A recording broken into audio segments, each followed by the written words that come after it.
Almost आज सभी लोगों ने लगभग सीजीएल के फॉर्म भर चुके होंगे और जिनका कुछ करेक्शन रहा है तो वो 25 और 26 तारीख को कर सकते हैं। और सबसे पहले मैं बता दूं कि जितने लोग भी अगर जो सीजीएल का फॉर्म डाल चुके हैं तो ऑलरेडी वो सीपीओ का पेपर दिए होंगे और सीएचएसएल का पेपर दिए होंगे। तो उसके बेस के अनुसार से आप देख सकते हो कि आपके एग्जाम में जियोग्राफी के क्वेश्चन हो गए, चाहे हिस्ट्री के क्वेश्चन है, चाहे पॉलिटी के क्वेश्चन हो गए, चाहे इकोनॉमिक्स के क्वेश्चन हो गए। ये ऐसे ऐसे प्रश्न हैं जो गिने चुने प्रश्नों में आते हैं और बार बार रिपीट भी कर दिए जाते हैं। तो कुछ उसी में से इंपॉर्टेंट जियोग्राफी लाइनर के रूप में क्वेश्चंस देखने वाले हैं जो आपके एग्जाम में कहीं ना कहीं रिपीट हुआ है, जो कि एसएससी के पिछले 3-4 सालों में एग्जाम में कहीं ना कहीं देखने को मिल जाएगा। तो आई होप आपको ये वीडियो पसंद आए तो जरूर देखिए अंत तक, ठीक है। तो जियोग्राफी के वन लाइनर की क्वेश्चंस की बात करें और आप एकदम निश्चिंत रहिए, कोई टेंशन नहीं लेने की बात है। मैं वही क्वेश्चंस लेके आता हूं जो आपके एग्जाम से रिलेटेड हो। ये नहीं कि मेरा मकसद आके 10 मिनट पढ़ाऊं और 3 मिनट का क्लास देके जाऊं। मेरा 3 मिनट का ही क्लास होता है, लेकिन उसमें वन लाइनर के रूप में आपको डेली बेस पे प्रॉपर 25 के 25 क्वेश्चन देखने को मिलेंगे। तो आइए स्टार्ट करते हैं बिना किसी। सबसे पहले फर्स्ट नंबर क्वेश्चन की बात करते हैं। केंद्र शासित प्रदेश अंडमान निकोबार द्वीप समूह की राजधानी पोर्ट ब्लेयर किस द्वीप पर स्थित है? ये क्वेश्चन आप बताइए आपके एग्जाम में बनता है कि नहीं बनता है? तो इसको पढ़िए ना भाई। दक्षिण अंडमान में ये आपका पोर्ट ब्लेयर जो पड़ता है उसी द्वीप पर ये स्थित है, अंडमान निकोबार द्वीप समूह, ठीक है। नेक्स्ट क्वेश्चन की बात करते हैं। यहाँ पे कौन सा राज्य उत्तरी पूर्वी राज्य की 7 बहनों का भाग नहीं है? तो सिक्किम और आपके पश्चिम बंगाल जो हैं 7 बहनों का भाग नहीं है। अब हमको ये बताइए कि 7 बहनें कौन कौन सी हैं, आप जरूर कमेंट करके हमको बताइएगा, ठीक है।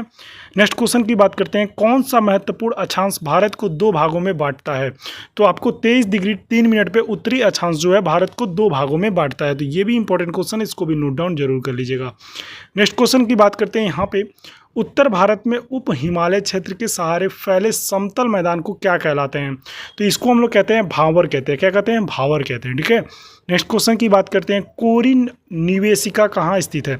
अब बताइए कोरी निवेशिका कहाँ स्थित है? ये क्वेश्चन इंपॉर्टेंट है कि नहीं है? तो ये कच्छ का रण में स्थित है, ठीक है। नेक्स्ट क्वेश्चन की बात करते हैं। भारत का कौन सा राज्य 3 ओर बांग्लादेश से घिरा हुआ है? तो त्रिपुरा ऐसा राज्य जो बांग्लादेश से घिरा हुआ है। तो आई होप आपको ये सारे के सारे जो 6 प्रश्न बताए हैं वो आपके एग्जाम से रिलेटेड हैं, इसको जरूर नोट कर लीजिए, ठीक है। भारत में किस स्थान पर मरुस्थल की राजधानी कहा जाता है? तो जैसलमेर को मरुस्थल की राजधानी कहा जाता है भारत में, ठीक है। चलते हैं नेक्स्ट क्वेश्चन की तरफ। अब यहाँ पे बात करते हैं अरावली और बिंद श्रृंखलाओं के बीच कौन सा पठार है? तो मालवा का पठार आपको देखने को मिल जाएगा। अरावली और बिंद श्रृंखला के बीच कौन सा पठार है? तो मालवा का पठार है। अरब सागर में स्थित भारतीय द्वीपों का मुख्य विशिष्टता क्या है? तो सभी द्वीपों का प्रवाल उद्गम के हैं, जैसे कि सभी द्वीपों का प्रबल यहाँ पे आपको विशिष्टता दिखाई देने को मिलती है, जिसके मुख्य विशिष्टता क्या है? तो सभी द्वीपों का प्रबल उत्तम आपको देखने को मिल जाएगा। बात करते हैं 10 नंबर क्वेश्चन की। मैकान का पठार भारत के किस राज्य में है? तो छत्तीसगढ़ में। आई होप मैं 90% लोगों को जानता हूं कि जो ये क्वेश्चन एग्जाम में आ जाए तो उसमें फंस सकते हैं, ठीक है। छत्तीसगढ़ और आपको जो दे दिया झारखंड, तो इन दोनों में आप जरूर कंफ्यूज हो जाओगे, ठीक है। नेक्स्ट क्वेश्चन की बात करते हैं। यहाँ पे छोटा नागपुर किसका नाम है? तो रांची का पठार को छोटा नागपुर हम लोग बोलते हैं, ठीक है। तो 11 नंबर ये प्रश्न था। अब चलते हैं नेक्स्ट क्वेश्चन पे। यहाँ पे बात करेंगे इंदिरा पॉइंट भूमध्य रेखा कितनी दूरी पर है?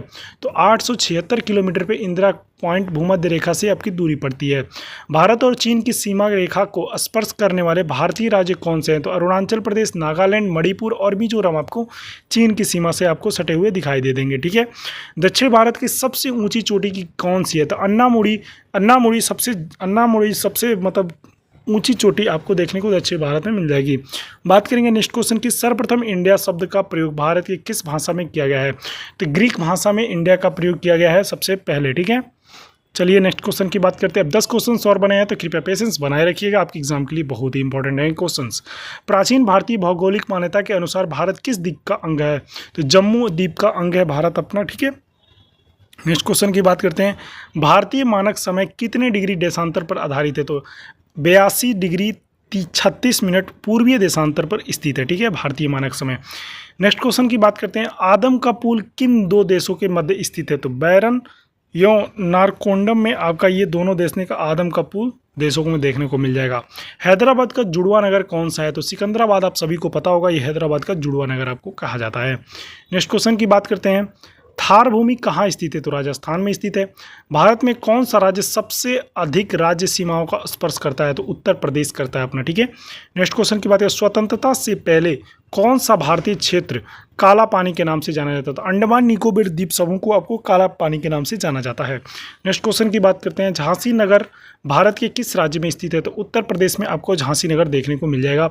अब ये लास्ट क्वेश्चन 2 बचे हुए हैं, देख लेते हैं। तो भारत की सबसे लंबी सुरंग पीर पंजाल सुरंग किस राज्य में स्थित है? तो जम्मू कश्मीर राज्य में स्थित है।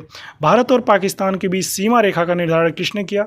तो सर जॉन रेडक्लिफ के द्वारा ये भारत और पाकिस्तान के क्लिफ रेडक्लिफ लाइन की एक रेखा खींची गई, जिसको भारत पाकिस्तान के बीच की रेखा कहा जाता है। ठीक है, आई होप आपको ये वीडियो कैसी लगी, अपने दोस्तों के पास जरूर शेयर कर दीजिएगा और चैनल को सब्सक्राइब कर दीजिएगा। Thank you so much.